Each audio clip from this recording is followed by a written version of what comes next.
L'accompagnement affectif du bébé par le jeu, eh bien, c'est quelque chose qu'on va proposer après la naissance.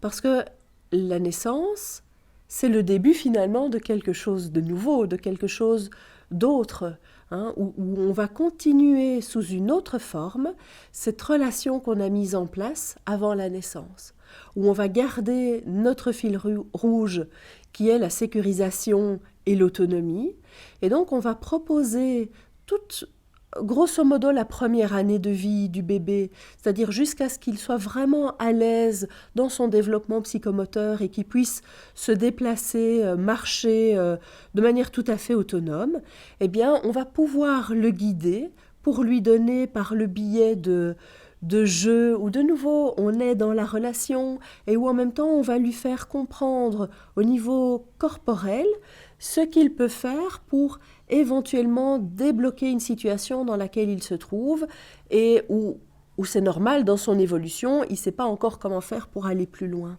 Le bébé qui arrive, il a tout un monde à apprendre. Et le premier monde à apprendre, c'est son propre corps, je crois.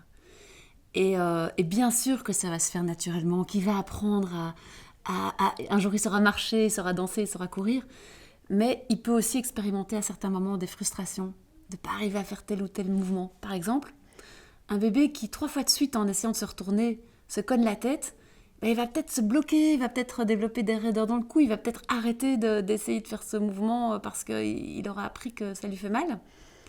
Et avec cette approche donc, d'accompagnement affectif du bébé par le jeu, on peut montrer au bébé des façons de faire qui sont bonnes pour lui.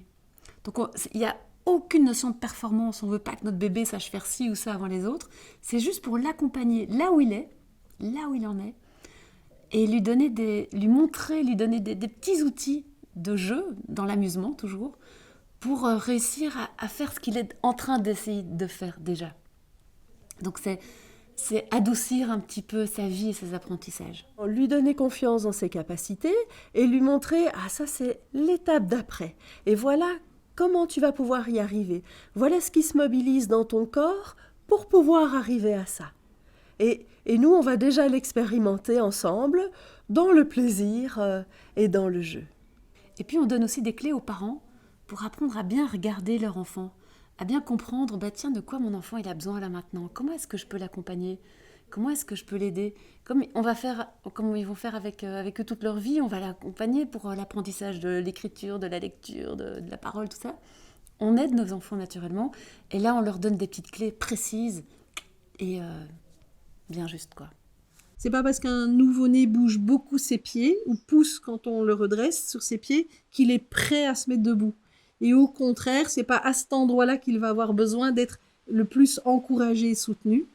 Et voilà, si on comprend que lui donner une assise au niveau de son bassin va lui donner une possibilité de s'ancrer en sécurité et puis de développer les appuis pour petit à petit contrôler l'équilibre de sa tête, mais là, les parents rejoignent le bébé exactement à l'endroit où ses compétences neuromotrices sont disponibles à l'âge qu'il a. Alors, les séances d'accompagnement affectif parent-bébé après la naissance peuvent se passer soit en individuel, c'est-à-dire toujours de préférence les 2 parents et le bébé, soit en petits groupes collectifs qui permettent alors de rassembler plusieurs couples de parents ou parents avec des bébés qui ont un âge relativement proche. Et la séance de nouveau dure à peu près 1 heure, un petit peu plus quand c'est en collectif. Et ces séances vont vraiment être centrées sur l'écoute des besoins du bébé. Il n'y a aucun intérêt à réveiller un bébé qui dort pour lui dire « on va jouer avec toi ».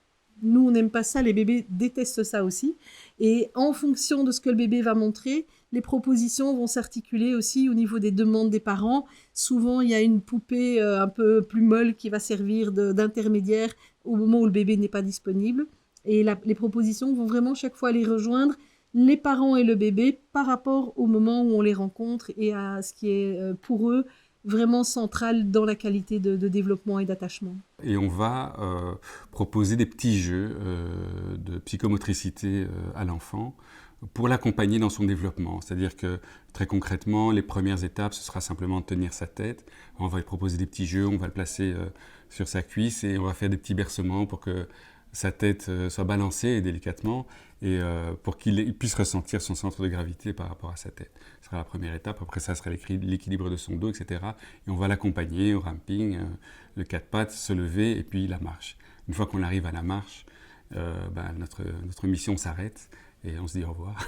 Voilà. Mais c'est vraiment c'est tout ce travail-là d'accompagnement vers le développement psychomoteur, mais sans mettre de normes, en étant attentif à ce que l'enfant demande, vers quoi il va, et l'accompagner vers ce vers quoi il va. Alors en termes de bénéfices, ce qu'on peut observer, c'est que chez les parents, ça va augmenter leur confiance en eux par rapport au fait que la façon dont ils s'y prennent spontanément est vraiment une bonne façon de faire, et leur donner aussi des clés de compréhension de petites choses qui facilitent ou améliorent l'approche par rapport à leur bébé. Et chez le bébé, ça va vraiment lui donner davantage d'accès à tout son potentiel en termes de motricité et en termes de sécurité. Donc souvent, j'ai envie de dire, comme ça facilite la vie des bébés, ça facilite énormément la vie des parents. Tout simplement, je pense que partir dans la vie en ayant une bonne confiance en soi, il n'y a pas besoin de faire un dessin, c'est quand même plus souhaitable que d'être dans le doute ou dans les peurs. Et que voilà, je pense que ça fait des gens un peu plus assurés, plus sûrs d'eux, plus calmes, plus ouverts, plus ouverts au monde.